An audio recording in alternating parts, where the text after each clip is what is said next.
বইয়ের পাতায় ৬টা ঋতুর ব্যাপারে আমরা পড়ে আসলেও এখন এই মুহূর্তে কিন্তু বর্ষা, গ্রীষ্ম এবং সাথে খানিক শীত এমনই হয়ে গিয়েছে আবহাওয়ার প্রকৃতি।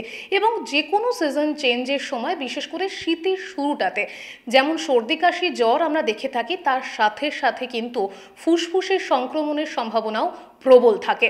তো এই অবস্থাতে আবার দোসর বলা যেতে পারে খামখেয়ালি আবহাওয়া, মানে শীতটা পড়েও যেন ঠিকঠাক পড়ছে না, এবং একই সাথে আবার জুড়েছে কোথাও গিয়ে বায়ু দূষণ। তো এই সবটা মিলিয়ে আপনার ফুসফুস কতটা ক্ষতিগ্রস্ত হচ্ছে বা কীভাবেই বা ফুসফুসকে সুস্থ রাখবেন, সেই সবটা নিয়েই কথা বলবো। এই মুহূর্তে আমার সঙ্গে রয়েছেন পালমোনোলজিস্ট ডক্টর দেবরাজ যশ। প্রথমেই আপনাকে এস নিউজের পর্দায় স্বাগত।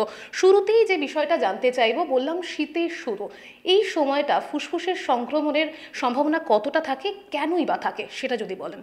নমস্কার।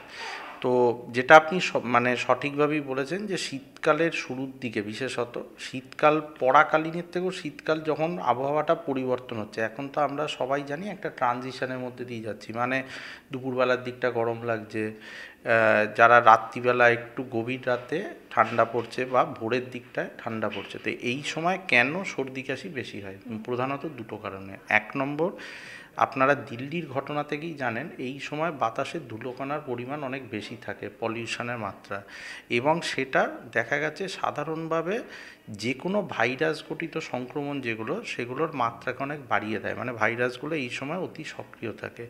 দ্বিতীয় হচ্ছে যেটা, যে আবহাওয়ার যে পরিবর্তনের জন্য, মানে ধরুন আমি একটু এসিতে থাকলাম অফিসে, আমি তারপর বা রাত্রিবেলা একটু পাখা চালিয়ে শুলাম, তারপর ভোরের দিকে ঠান্ডা লাগছে, পাখা বন্ধ করলাম, বা লেপ দরকার নেই নিলাম। এই যে আবহাওয়ার পরিবর্তন, হঠাৎ করে ভেতরে ঘেমে যাওয়া বা হঠাৎ করে ঠান্ডা, এটাও হচ্ছে এই লিনতাপের পরিবর্তনে ভাইরাসগুলো অতি সক্রিয় হয়। এই কারণে প্রধানত দেখা যায় এই সময় যে কোনো সাধারণ সর্দি কাশি থেকে শুরু করে নিউমোনিয়া থেকে শুরু করে যে কোনো সংক্রমণ এই সময় অত্যন্ত বেশি হয়। একদমই। এই যে আপনি সংক্রমণের কথা বলছিলেন, সংক্রমণের ধরন, মানে কি কি ধরনের সংক্রমণ ফুসফুসে দেখা যায় বিশেষত এই সময়টাতে? এই সময় ফুসফুসে সাধারণ সর্দি কাশি থেকে শুরু করে বড় নিউমোনিয়া পর্যন্ত সবই দেখা যায়। যারা এক্সট্রিমস অফ দ্য এজ, মানে যারা বয়স্ক এবং যারা হচ্ছে ধরুন বাচ্চা, তাদের ক্ষেত্রে এই সাসেপ্টিবিলিটিটা অনেক বেশি রকমের হয়। তো সেই কারণে হচ্ছে আমরা যতটা সম্ভব চেষ্টা করি এই যে সাসেপ্টেবল পপুলেশন, এদেরকে এর থেকে রক্ষা করার চেষ্টা করি। এবার আপনি যেটা বললেন যে কি কি ধরনের হতে পারে, ধরুন আমার যদি অল্প হয়, 2-3 দিন জ্বর হলো, একটু কাশি হলো, গলাটায় মনে হলো কিছু একটা আটকে আছে। কিন্তু যারা শ্বাসকষ্টের রোগে ভোগে তাদের ক্ষেত্রে এই সমস্যাটাই কি হয়ে যাচ্ছে, অক্সিজেন লেভেল কমে যাচ্ছে, শ্বাসকষ্ট আরও বেড়ে যাচ্ছে। এবং আর একটা আমি আপনার মাধ্যমে মেসেজ দিতে চাই যে সিওপিডি বা অ্যাজমা রোগীদের এক্স রে অনেক সময় নর্মাল থাকে। তো আমাদের পেশেন্টদের কমন এজ হচ্ছে আমার এক্স রে তো নর্মাল, তাহলে কি আমার লাংসে ইনফেকশন নেই? ব্যাপারটা তা নয়। আমাদের ফুসফুসের যেমন ফুসফুস দুটো আছে, তেমনি একটা শ্বাসনালী আছে। অ্যাজমা সিওপিডি ইউজুয়ালি শ্বাসনালীর রোগ। তো শ্বাসনালীর ব্রঙ্কোস্প্যাজমের জন্য যদি অক্সিজেনের লেভেল কমে গিয়ে থাকে ইনফেকশনের জন্য, তাতে এক্স রে নর্মাল হলেও হতে পারে। তো এই ধরনের প্রেজেন্টেশন নিয়ে আপনার কাছে রোগীরা আসতে পারে। একদমই। আপনি কিছুক্ষণ আগে নিউমোনিয়ার কথা বলছিলেন, তো এই সময়টা এই ধরনের যদি আমি বলি খুব কমপ্লিকেটেড কোনো সমস্যার দিকে যখন আমরা এগোচ্ছি, সেক্ষেত্রে একদম ইনিশিয়েটিভ স্টেজে কী কী ধরনের লক্ষণ দেখে সরাসরি ডক্টরের শরণাপন্ন হওয়ার দরকার রয়েছে? জ্বর যদি দেখেন 3 দিন 4 দিনের বেশি হচ্ছে, অক্সিজেনের মাত্রা সেটা দেখে নির্ধারণ করবেন ভর্তি লাগছে কি লাগছে না।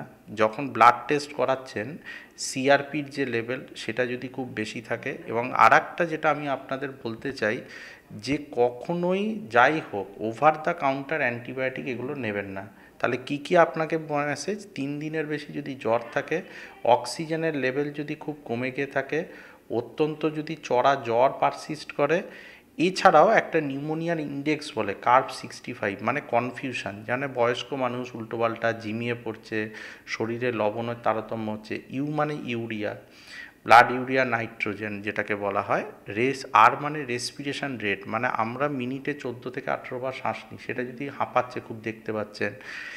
আর ব্লাড প্রেশার যদি কোনো মানুষের অত্যন্ত কমে যায় এবং বয়স যদি 65-র ওপর হয়, এই সমস্ত ইন্ডিকেটারগুলো দেখে আপনি বুঝতে পারবেন যে তার ইমিডিয়েট হাসপাতালে যোগাযোগ করা উচিত কি উচিত নয়।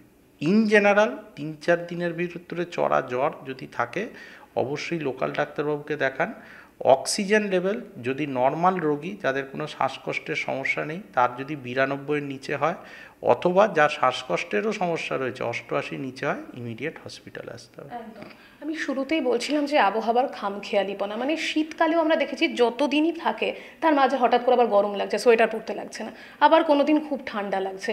তো এই ক্ষেত্রে ফুসফুসের ওপর একটা প্রভাব পড়তে পারে, তো সে জায়গায় কি বাড়তি সতর্কতার দরকার রয়েছে? বাড়তি সতর্কতা সবার আগে ভ্যাকসিনেশন, ইনফ্লুয়েঞ্জা এবং নিউমোনিয়া ভ্যাকসিন। ইনফ্লুয়েঞ্জা ভ্যাকসিন প্রতি বছর, নিউমোনিয়া প্রেভনার 13 বলে প্রোটিন কনজুগেটেড ভ্যাকসিন যেটা, তার 1 বছর পরে পলিস্যাকারাইড ভ্যাকসিন 23, এবং সেটা 5 বছর অন্তর রিপিট করা। ভ্যাকসিন নিলেই যে আপনার সর্দি কাশি লাগবে না তা নয়, কিন্তু সাধারণভাবে দেখা গেছে যে মাত্রা এবং যে তীব্রতায় লাগে তার তুলনায় অনেকটা কম লাগে। 2 নম্বর যেটা বলবার আপনার মাধ্যমে সেটা হচ্ছে, আমরা কোভিডের সময় একটা ভালো অভ্যাস রপ্ত করেছিলাম মাস্ক পরা। তো আমাদের কারো যদি সর্দি জ্বর বা এগুলো হয়, আমাকে নিজেকে আইসোলেট থাকা, যেন আমার থেকে পাশের রোগী সংক্রমিত না হয়। 3 নম্বর যেটা বলবার সেটা হচ্ছে, এই যে ধরুন সকালবেলার দিকটায় বেশি যেন মর্নিং ওয়াক করতে বয়স্ক মানুষরা বেরোয়, সেটা আমি বলবো যেন 8টা-9টার পর থেকে রোদটা ভালো উঠলে বেরোয়। কেননা ওই যেটা সকালবেলা যে ধুলোকণার মাত্রা বা পলিউশনের বেশি, সেই কারণে এইটা বারণ করব। আর বয়স্ক মানুষদের বা বাচ্চাদের বাড়িতে যারা বাকিদের কারো যদি সর্দি কাশি হয় তাদের জন্য আমরা আলাদা রাখি। একদমই তাই। তো আমরা সব জায়গাতেই দেখেছি এই মুহূর্তে দাঁড়িয়ে যে কোনো রোগ বলুন বা সুস্থ থাকতেও লাইফস্টাইলের কথাটা বারবার উঠে আসে। তো শীতের সময়টা যারা বিশেষ করে ফুসফুসের সমস্যাতে থাকেনি, তাদের কি লাইফস্টাইলের ক্ষেত্রে একটু ভাবনা চিন্তা করার দরকার? লাইফস্টাইল মানে দেখুন হচ্ছে, যেটা বললাম ওগুলো যেগুলো একই কথা পুনরাবৃত্তি করছি না, আগের প্রশ্নে যেটা উত্তর দিলাম তার সাথে ঠান্ডা কোনো কিছু খাবেন না। ঠান্ডা যে কোনো কিছু শীতের জন্য, মানে আমাদের ফুসফুসের জন্য একটা ব্রঙ্কোস্প্যাজম করে, তো ওই জন্য আমরা ঠান্ডাটাকে অ্যাভয়েড করতে বলি। একটু গরম জামা কাপড় এগুলো পরা অভ্যাস করুন। হাঁটা বা এগুলো তো আমি আপনাদেরকে বলেইছি শীতের শুরুতে। এছাড়া নতুন করে কিছু নয়, কাজকর্ম করবেন, এমন নয় যে বয়স্ক মানুষ মানে সে বাড়িতে বসে যাবে, কিন্তু দিনের বেলায় যখন রোদ উঠছে সেই সময় কাজকর্ম করুন। রোদ পোহানো, কেননা ভিটামিন ডি আমাদের শরীরের জন্য অত্যন্ত দরকারি জিনিস, রোদে তো ভিটামিন ডিটা থাকে। তো এই মেসেজই আমি দিতে চাইবো, এর বাইরে কিছু নয়। শেষ করব, কিন্তু একটাই শেষ প্রশ্ন, যে ঘরোয়াভাবে এই সময়টা কোনো রকম পানীয়, বা আমরা অনেক সময় বলে থাকি না আদা জল বা মধু জল, তো এক্ষেত্রে আপনারা কিছু রেকমেন্ড করেন যাতে হ্যাঁ মানে ফুসফুসটা ভালো থাকতে পারে? দেখুন, অ্যান্টিঅক্সিডেন্ট যে সমস্ত জিনিসে থাকে, লেবু হোক আদা হোক, এগুলোর কারণ হচ্ছে অ্যান্টিঅক্সিডেন্ট। তো আমাদের ফুসফুস শুধু নয়, শরীরের যে কোনো অংশের একটা অক্সিডেটিভ স্ট্রেস হয়, যার জন্য ওই ফ্রি রেডিক্যাল জেনারেট করে। তো যে কোনো খাবার যাতে ভিটামিন সি বেশি থাকে সেই ধরনের খাবার আমাদের রোগ প্রতিরোধক ক্ষমতা বাড়াতে বৃদ্ধি করে। এবং এই বাজারে ভিটামিন ট্যাবলেট না খেয়ে আমরা যদি সেই সমস্ত ন্যাচারাল সোর্সগুলোকে ব্যবহার করি, যেখান থেকে আমাদের ন্যাচারাল ভিটামিন পাচ্ছি, অবশ্যই ওগুলোকে ব্যবহার করা উচিত। একদম। অসংখ্য ধন্যবাদ আপনাকে। এক কথায় বলতে গেলে ঋতু বৈচিত্র্য তো এখন আর তেমনভাবে দেখা মিলছে না, তবে শীতের সময়টা নলেন গুড়, তার সাথে আবার পিঠে পুলি, এক কথায় ছুটির সময় যাতে সুস্থ থাকতে পারি, সুস্থ না থাকলে তো সম্ভব নয়, তাই তার জন্য সাবধানতাই কিন্তু শেষ কথা। ক্যামেরায় চিরঞ্জিতের সাথে রিয়া রিপোর্ট, এস নিউজ।